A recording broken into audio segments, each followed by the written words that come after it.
যুক্তরাষ্ট্রের নিউ ইয়র্কে জাতিসংঘ সাধারণ পরিষদের ৭৯তম অধিবেশনে ভাষণ দিয়েছেন বাংলাদেশের অন্তর্বর্তীকালীন সরকারের প্রধান শান্তিতে নোবেলজয়ী ডক্টর মোহাম্মদ ইউনূস।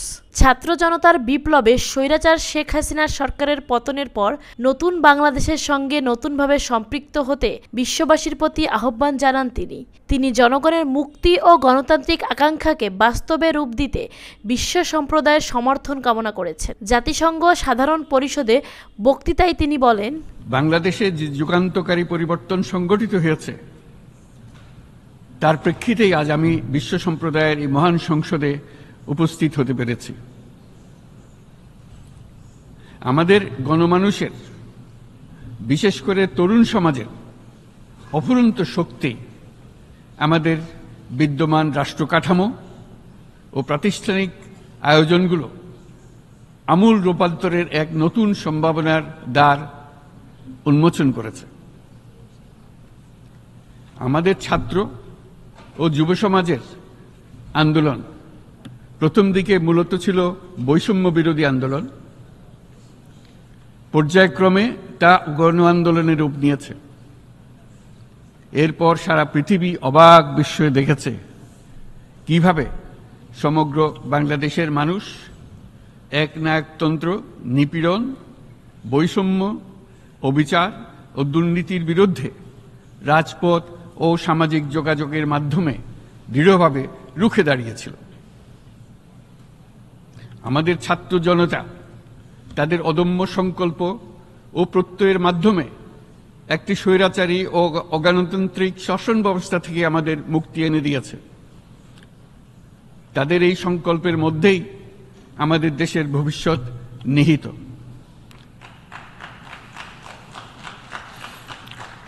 যা এই দেশকে বিশ্ব সম্প্রদায়ের মাঝে একটি দায়িত্বশীল জাতির মর্যাদায় উন্নত করবে বলে আমি বিশ্বাস করি।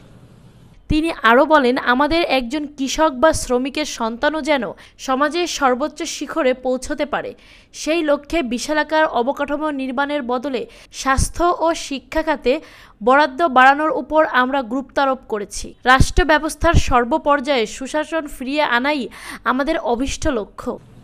বর্তমান পরিবর্তিত পরিস্থিতিতে সকল রাজনৈতিক দল এখন স্বাধীনভাবে তাদের মতামত প্রকাশ করতে পারছে। যেসব ব্যক্তি বা প্রতিষ্ঠান রাষ্ট্রীয় কাজ ও সিদ্ধান্ত গ্রহণ করার প্রক্রিয়ায় সম্পৃক্ত, তাদের প্রত্যেকের জবাবদিহিতা নিশ্চিত করাই আমাদের অগ্রাধিকার। আমরা মানুষের মৌলিক অধিকারকে সমুন্নত ও সুরক্ষিত রাখতে দৃঢ় প্রতিজ্ঞ।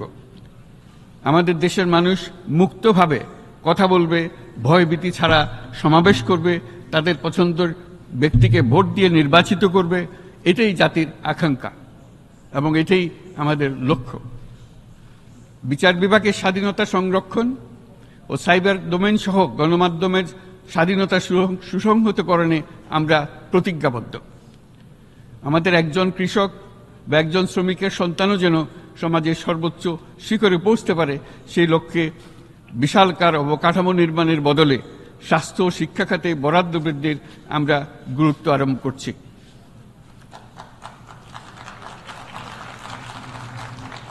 রাষ্ট্র ব্যবস্থার সকল পর্যায়ে সুশাসন ফিরিয়ে আনাই আমাদের অভীষ্ট। বাংলাদেশে যেসব আন্তর্জাতিক, আঞ্চলিক এবং দ্বিপাক্ষিক চুক্তির পক্ষভুক্ত, সেগুলো প্রতিপালনে আমাদের সরকার বদ্ধপরিকর। জাতিসংঘ সহ বহুপাক্ষিক বিশ্ব কাঠামোতে বাংলাদেশের সক্রিয় অংশগ্রহণ ও অবদান অব্যাহত থাকবে। পারস্পরিক শ্রদ্ধাবোধ, মর্যাদা ও স্বার্থরক্ষণের ভিত্তিতে বাংলাদেশ বিশ্বের সকল রাষ্ট্রের সাথে বন্ধুত্বপূর্ণ সম্পর্ক বজায় রাখবে। মাননীয় সভাপতি, গত 7 সপ্তাহের মধ্যে আমাদের সরকার বিভিন্ন গুরুত্বপূর্ণ পদক্ষেপ গ্রহণ করেছে। আমাদের অনুরোধে সাড়া দিয়ে জাতিসংঘের মানবাধিকার বিষয়ক হাই কমিশনার বাংলাদেশের গণ আন্দোলনকালে সংগঠিত মানবাধিকার লঙ্ঘনের বিষয়ে বিস্তৃত অনুসন্ধান এবং এইসব বিষয়ে ঘটনার পুনরাবৃত্তি রোধে পরামর্শ প্রদানের জন্য একটা ফ্যাক্ট ফাইন্ডিং কমিশন গঠন এবং তার কাজ শুরু করার জন্য দ্রুত বাংলাদেশে পাঠিয়ে দিয়েছে। আমি তাকে বাংলাদেশের পক্ষ থেকে অশেষ ধন্যবাদ জানাচ্ছি। দায়িত্বভার গ্রহণের 2 সপ্তাহের মধ্যে আমরা গুম প্রতিরোধে যে আন্তর্জাতিক কনভেনশন রয়েছে তাতে যোগদান করেছি।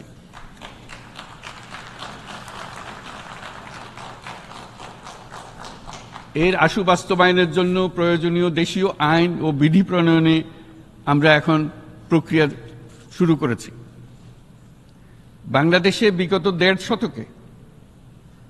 বাংলাদেশে গত দেড় দশকে যে সমস্ত গুমের অভিযোগ রয়েছে সেগুলো তদন্ত করার জন্য একটি তদন্ত কমিশন এই মুহূর্তে কর্মরত আছে। মানুষের আস্থা, আত্মবিশ্বাস ফিরিয়ে আনতে এবং নির্মম অতীত যেন আর ফিরে না আসে কোনোদিন, সেই জন্য আমরা কিছু সুনির্দিষ্ট খাতে সংস্কারকে অগ্রাধিকার দিয়েছি। সেই লক্ষ্যে আমরা বিদ্যমান নির্বাচন ব্যবস্থা, সংবিধান, বিচার ব্যবস্থা, জনপ্রশাসন, আইন শৃঙ্খলা ব্যবস্থা সংস্কারের জন্য স্বাধীন কমিশন গঠন করেছি। সংবাদপত্র ও গণমাধ্যমের সংস্কারের জন্যও পৃথক কমিশন সহ আরও কয়েকটি বিশেষ বিষয়ে কমিশন গঠন প্রক্রিয়াধীন রয়েছে। ব্যবসা বাণিজ্যে অনুকূল পরিবেশ সৃষ্টির লক্ষ্যে আমরা ব্যাংক ও আর্থিক খাতের ব্যাপক সংস্কারের উদ্যোগ গ্রহণ করেছি। কোনো বিদেশি ব্যবসা বা বিনিয়োগ যেন ক্ষতিগ্রস্ত না হয় তা নিশ্চিত করতে আমরা বদ্ধপরিকর। এইসব সংস্কার যেন টেকসই হয়, দীর্ঘমেয়াদে নিশ্চিত করতে এবং অবাধ ও নিরপেক্ষ অংশগ্রহণমূলক নির্বাচনের জন্য উপযোগী পরিবেশ সৃষ্টি করতে আমরা কাজ করে যাচ্ছি। গণতন্ত্র, আইনের শাসন, সমতা, সমৃদ্ধি অর্জনের মাধ্যমে একটি ন্যায়ভিত্তিক সমাজ হিসেবে আত্মপ্রকাশের অভিপ্রায় বাস্তবায়নে আমি বাংলাদেশের প্রতি আন্তর্জাতিক সম্প্রদায়ের সমর্থন ও গভীরতর সম্পর্ক গঠন করার জন্য আহ্বান জানাচ্ছি। পাশাপাশি জলবায়ু পরিবর্তন, সরকারের অন্তর্ভুক্তিমূলক অর্থনৈতিক উন্নয়ন ও অন্যান্য বৈশ্বিক আঞ্চলিক বিষয়গুলো তুলে ধরেন তার মাননীয় সভাপতি। আমাদের সকলের বাসস্থান এই পৃথিবী। বৈশ্বিক অগ্রাধিকারগুলোকে সঠিকভাবে নির্ণয় করতে আগ্রহী। জলবায়ু পরিবর্তন আমাদের সকলের অস্তিত্বের প্রতি হুমকি স্বরূপ। এই গ্রীষ্মে সর্বকালের রেকর্ড ভঙ্গকারী তাপদাহ আমাদের জলবায়ুজনিত পরিবর্তনের কথা স্পষ্টভাবে স্মরণ করিয়ে দিয়েছে। আমাদের যা প্রয়োজন তা হলো জলবায়ু সম্পর্কিত ন্যায় বিচার, যাতে করে দায়িত্বজ্ঞানহীন সিদ্ধান্ত, উদাসীন আচরণ কিংবা এর মাধ্যমে সাধিত ক্ষতির বিষয়ে যারা সংশ্লিষ্ট তাদের দায়বদ্ধ করা যায়। জলবায়ু পরিবর্তনজনিত দীর্ঘমেয়াদী প্রভাবগুলো অপূরণীয় ক্ষতির কারণ হয়ে দাঁড়িয়েছে। আমরা জীব বৈচিত্র্য হারিয়ে ফেলছি, প্যাথোজেনের পরিবর্তনের ফলে নতুন রোগ বাড়ছে, কৃষিক্ষেত্রে চাপ বাড়ছে ক্রমাগতভাবে, পানি সম্পদ ঝুঁকিতে ফেলছে আমাদের বাসযোগ্যতাকে, সমুদ্র পৃষ্ঠের উচ্চতা বৃদ্ধি এবং লবণাক্ততা আমাদের ক্ষতি করছে প্রতিনিয়ত। ঘূর্ণিঝড়ের সংখ্যা ও মাত্রা বৃদ্ধির কারণে যেই ক্ষতি হচ্ছে তাকে উপেক্ষা করার সুযোগ নেই। ক্ষুদ্র কৃষক, প্রান্তিক পর্যায়ে জীবিকা অন্বেষণকারীরা জলবায়ু পরিবর্তনজনিত ঝুঁকির মুখোমুখি হচ্ছে সবচেয়ে বেশি। আমি আজ এই বিশ্ব সভায় যখন কথা বলছি তখন বাংলাদেশের পূর্বাঞ্চলে 50 লাখেরও অধিক মানুষ তাদের জীবদ্দশায় হওয়া সবচেয়ে ভয়াবহ বন্যা মোকাবেলা করে যাচ্ছে। মহাসচিব গুতেরেস আমাদেরকে দেখিয়েছেন যে বিদ্যমান পরিক্রমা অব্যাহত থাকলে বিশ্বের গড় তাপমাত্রা 2.7 ডিগ্রি সেলসিয়াস বৃদ্ধির দিকে অগ্রসর হতে থাকবে। তাই বাংলাদেশের মতো জলবায়ু ঝুঁকিতে থাকা দেশগুলোতে অভিযোজনের জন্য ব্যাপক বিনিয়োগের আহ্বান জানাচ্ছি।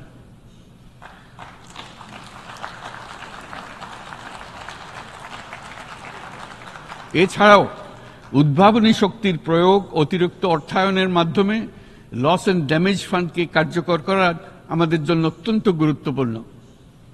একইভাবে আমাদের প্রয়োজন প্রযুক্তির সহজলভ্যতা, সক্ষমতা বৃদ্ধি।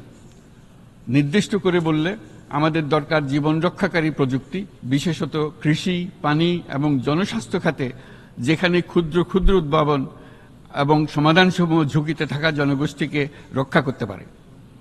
জলবায়ু সংকটের মোকাবেলা এবং বৈশ্বিক অর্থনীতি সুসংহতকরণে আমাদের যুগপৎভাবে কাজ করতে হবে। বিশ্ব সম্প্রদায় এখন কার্বন মুক্ত পৃথিবী গড়ে তুলতে মনোযোগী হচ্ছে। বিশ্বের অধিকাংশ মানুষকে এই ধরনের পরিবর্তনের সুফলভোগী করতে হলে নেট জিরো পৃথিবীর দিকে আমাদেরকে অগ্রসর হতে হবে। বাংলাদেশের মতো দেশগুলোকে সাথে নিয়ে যেতে হবে। তা না হলে পারস্পরিক দায়িত্ববোধের মাধ্যমে পারস্পরিক সমৃদ্ধি অর্জনে আমাদের সার্বজনীন অঙ্গীকার পূরণে পিছিয়ে পড়ব আমরা। এই ক্ষেত্রে আমি বিশ্বাস করি সমগ্র বিশ্ব একসাথে ৩-০ লক্ষ্য অর্জনের ধারণা বিবেচনা করে দেখতে পারে, যার মাধ্যমে আমরা শূন্য দারিদ্র্য, শূন্য বেকারত্ব এবং শূন্য নেট কার্বন নিঃসরণ অর্জন করতে পারি। ফিলিস্তিনের মতো বিদ্যমান বাস্তবতা কেবল আরব কিংবা মুসলমানদের জন্যই উদ্বেগজনক নয়, বরং তা সমগ্র মানব জাতির জন্যই উদ্বেগের বিষয়।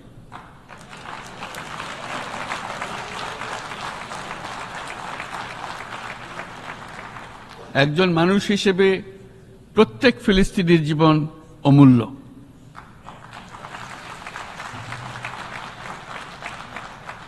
ফিলিস্তিনের জনগণের বিরুদ্ধে যে মানবতা বিরোধী অপরাধ হচ্ছে তার জন্য সংশ্লিষ্ট সকলকে দায়বদ্ধ করতে হবে।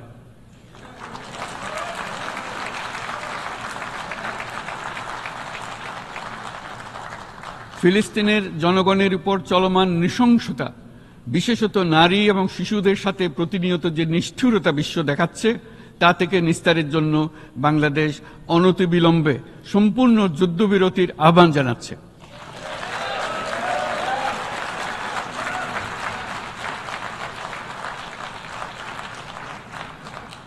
দ্বিরাষ্ট্রভিত্তিক সমাধানেই মধ্যপ্রাচ্যে টেকসই শান্তি আনতে পারবে। তাই জাতিসংঘ সহ আন্তর্জাতিক সম্প্রদায়ের সকলকে এর বাস্তবায়নের জন্য এখনই উদ্যোগ নিতে আহ্বান জানাচ্ছি।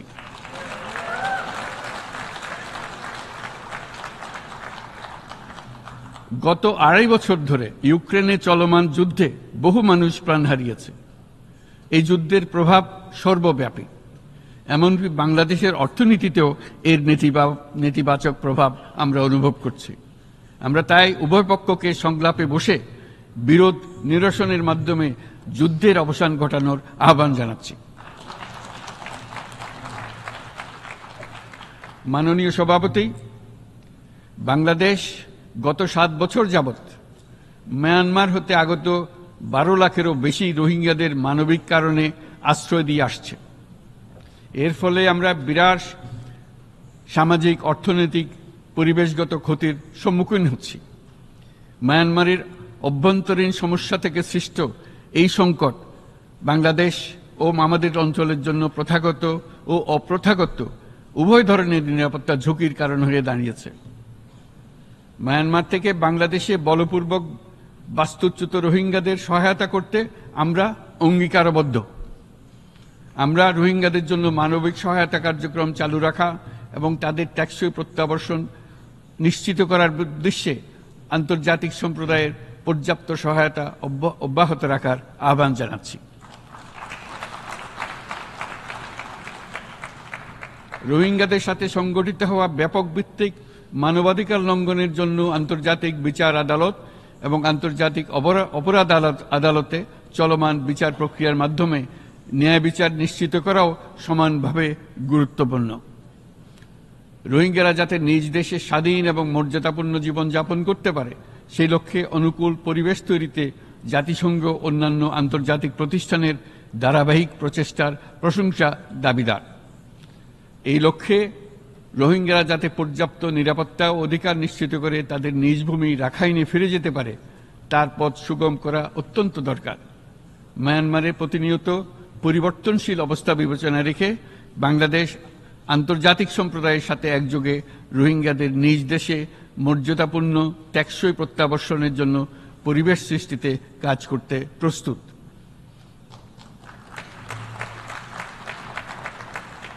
মাননীয় সভাপতি, রাজনৈতিক মুক্তি এবং সামাজিক অর্থনৈতিক জাগরণ ব্যতীত শান্তি ও নিরাপত্তা নিশ্চিতে সাফল্য অর্জন করা সম্ভব নয়। প্রায় এক দশক পূর্বে বিশ্ব সম্প্রদায় সর্বসম্মতক্রমে এজেন্ডা 2030 প্রণয়ন করেছিল। আমরা সবাই আমাদের সামষ্টিক আকাঙ্ক্ষা ও বিশ্বাস অর্পণ করেছি এই সার্বজনীন টেকসই উন্নয়ন অভিষ্টগুলো অর্জনে। সার্বিকভাবে মাত্র 17% ও কম লক্ষ্যমাত্রা অর্জন হয়েছে। স্পষ্টতই এই ক্ষেত্রে অনেক উন্নয়নশীল রাষ্ট্র আরও পিছিয়ে আছে। উন্নয়নশীল দেশগুলোকে এসডিজি অর্থায়নে বছরে প্রায় 2.5 থেকে 4 ট্রিলিয়ন মার্কিন ডলারের সমান ঘাটতি মোকাবেলা করতে হচ্ছে। উন্নয়নশীল বিশ্বের ঋণের বোঝা, ক্ষয়িষ্ণু আর্থিক সক্ষমতা এবং জলবায়ু পরিবর্তনের ক্ষতিকর প্রভাবের কারণে বাংলাদেশের মতো দেশগুলিতে বেশি ঝুঁকিতে রয়েছে। আমরা আশা করি উন্নয়নের জন্য অর্থায়ন সংক্রান্ত চতুর্থ আন্তর্জাতিক সম্মেলনে এই ধরনের জটিল এবং কাঠামোগত সমস্যাগুলোর দিকে নজর দেওয়া হবে।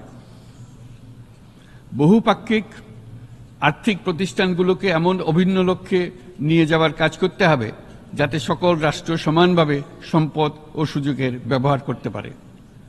তারা নিজেদের কর্মসূচিতে সামাজিক ব্যবসাকে গুরুত্বপূর্ণ ভূমিকা দিতে পারে, যাতে নিম্ন আয়ের দেশগুলোর বাস্তবতাকে বিশেষভাবে মোকাবেলা করা যায়, যা ব্যবসায়ী উদ্যোগ এবং ব্যক্তির সৃজনশীলতাকে উদ্বুদ্ধ করে, যা বঞ্চিত জনগোষ্ঠীকে বিশালভাবে সহায়তা করে। এই ক্ষেত্রে অবৈধ অর্থের প্রবাহ এবং উন্নয়নশীল দেশগুলো থেকে সম্পদ পাচার বন্ধ করা অত্যন্ত আবশ্যক। উন্নয়নশীল দেশগুলো থেকে পাচার হয়ে যাওয়া সম্পদ ফেরত আনার জন্য আন্তর্জাতিক সহযোগিতা জোরদার করতে হবে। আমরা আশা করি কর ফাঁকি রোধে আন্তর্জাতিক কর কনভেনশন অতি শীঘ্রই গৃহীত হবে। মাননীয় সভাপতি, আমরা যে নিবিড়ভাবে সংযুক্ত বিশ্বে বসবাস করছি, সেখানে অভিবাসন এবং মানুষের অবাধ প্রবাহ এক অলঙ্ঘনীয় বাস্তবতা। বাংলাদেশি নাগরিকরা প্রতিনিয়ত বিভিন্ন দেশে অভিবাসী হিসেবে যাচ্ছেন। তারা বিভিন্ন দেশে তাদের কর্মসংস্থানের সন্ধানে আছেন। বিশ্বের বিভিন্ন প্রান্তে এই মুহূর্তে প্রায় 1.5 কোটি প্রবাসী বাংলাদেশি আছেন। সকলের জন্য অভিবাসনের উপযোগিতা নিশ্চিত করতে বিশ্ব সমাজকে নিরাপদ, সুশৃঙ্খল এবং নিয়মিত মর্যাদাপূর্ণ অভিবাসনের পথ সুগম করতে হবে। আন্তর্জাতিক সম্প্রদায়কে অভিবাসীদের মানবাধিকার এবং তাদের প্রতি মানবিক আচরণ নিশ্চিত করতে হবে। অভিবাসনের উপর 2018 সালে যে গ্লোবাল কম্প্যাক্ট অন মাইগ্রেশন গৃহীত হয়েছে, তার পূর্ণ বাস্তবায়নে বাংলাদেশ প্রতিশ্রুতিবদ্ধ এবং একই সাথে অনিরাপদ অভিবাসন রোধেও আমরা বদ্ধপরিকর। মাননীয় সভাপতি, প্রতি বছর প্রায় 25 লক্ষ তরুণ তরুণী বাংলাদেশের শ্রমবাজারে যুক্ত হচ্ছেন। বাংলাদেশের বিপুল জনশক্তির প্রায় 2/3 তরুণ। এই জনশক্তিকে বর্তমান ও আগামীর জন্য গড়ে তোলা বাংলাদেশের জন্য একটা বড় চ্যালেঞ্জ। ক্রমপরিবর্তনশীল কর্মজগতে একজন তরুণকে প্রতিনিয়ত নতুন দক্ষতা অর্জন করতে হয়। এই কর্মপরিবেশের সাথে মানিয়ে নেওয়া শিখতে হয়। এই জন্য বাংলাদেশ যখন মধ্যম আয়ের দেশ হিসেবে উন্নতি হচ্ছে, তখন আমরা শিক্ষা এবং প্রযুক্তিগত সহায়তা লাভের উপর বিশেষ জোর দিচ্ছি। এবার কৃত্রিম বুদ্ধিমত্তার বিষয়ে আসি। কৃত্রিম বুদ্ধিমত্তার অভাবনীয় বিকাশ এবং এর বহুমাত্রিক প্রয়োগে বাংলাদেশ বিশেষভাবে আগ্রহী। আমাদের তরুণ সমাজ জেনারেটিভ আর্টিফিশিয়াল ইন্টেলিজেন্সের সম্ভাবনা নিয়ে উচ্ছ্বসিত।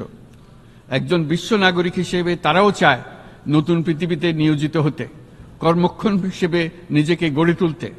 বাংলাদেশের মতো বৃহৎ তরুণ জনগোষ্ঠীর দেশ যাতে কৃত্রিম বুদ্ধিমত্তার প্রয়োগজনিত অর্জিত সুফল থেকে পিছিয়ে না পড়ে, বিশ্ব সম্প্রদায়কে তা নিশ্চিত করতে হবে।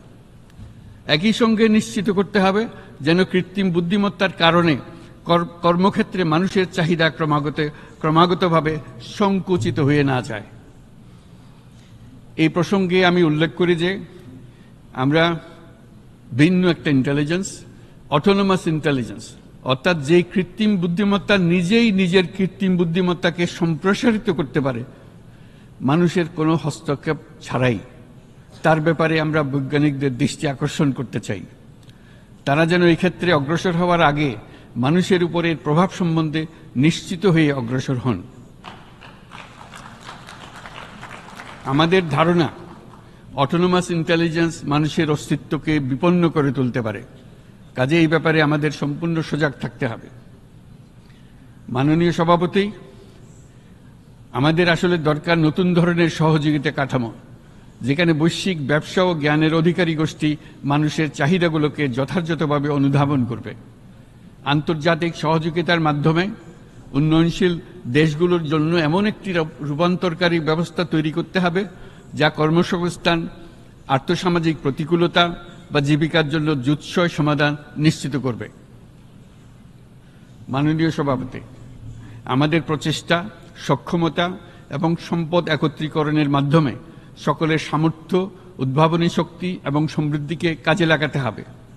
আর্থসামাজিক উন্নয়ন এবং জলবায়ু সহনশীলতা নিয়ে আমরা প্রতিনিয়ত যে প্রতিকূলতার সম্মুখীন হচ্ছি, সম্মিলিত উদ্যোগের মাধ্যমে তার মোকাবেলা করতে হবে। বৈশ্বিক দক্ষিণের দেশগুলোকে অনন্য অর্থনৈতিক এবং সামাজিক প্রেক্ষাপটে দক্ষিণ দক্ষিণ এবং ত্রিভুজীয় সহযোগিতা এই ক্ষেত্রে বিশেষভাবে সহায়ক হতে পারে বলে আমি মনে করি। বৈশ্বিক দক্ষিণের আওয়াজকে বিশ্বব্যাপী জোরালোভাবে তুলে ধরার জন্য প্রয়োজন সম্মিলিত উদ্যোগ। সেই জন্য বৈশ্বিক এজেন্ডা প্রণয়ন ও বাস্তবায়ন নিশ্চিত করতে বৈশ্বিক দক্ষিণের দেশগুলোর মতামতকে যথাযথ গুরুত্বের সাথে বিবেচনা করতে হবে। জনাব সভাপতি, কোভিড অতিমারির অভিজ্ঞতায় আমরা দেখেছি জনস্বাস্থ্যে ব্যাপক বিনিয়োগ কতটা গুরুত্বপূর্ণ হতে পারে। বিশ্ব স্বাস্থ্য সংস্থায় বৈশ্বিক অতিমারি চুক্তির চলমান আলোচনায় বাংলাদেশ নেতৃত্ব প্রদান করে চলেছে। আমরা চাই কার্যকর আন্তর্জাতিক সহযোগিতা, জনস্বাস্থ্য ব্যবস্থায় অর্থায়ন, প্রযুক্তি হস্তান্তর, গবেষণা ও উন্নয়ন, ভ্যাকসিন থেরাপিউটিক্সের উৎপাদন, বহুমুখীকরণ এবং সকল ভ্যাকসিনকে মেধাস্বত্ব অধিকার মুক্ত ঘোষণা করার ব্যাপারে ঐক্যমত্য গঠন। বাংলাদেশের তরুণরা প্রমাণ করেছে যে মানুষের স্বাধীনতা, মর্যাদা ও অধিকার সমুন্নত রাখার অভিপ্রায় কোনো উচ্চাভিলাষ নয়, বরং এটা সকলের নিশ্চিত প্রাপ্য। আজ এই মহান সমাবেশে আপনাদের উপস্থিতিতে শান্তি, সমৃদ্ধি ও ন্যায় বিচার নিশ্চিত করতে আন্তর্জাতিক, আঞ্চলিক এবং জাতীয় পর্যায়ে বাংলাদেশে তার ভূমিকাকে ক্রমাগতভাবে জোরদার করার নিশ্চয়তা দিচ্ছে। আজ আপনাদের সবাইকে শুভেচ্ছা জানাচ্ছি, ধন্যবাদ জানাচ্ছি।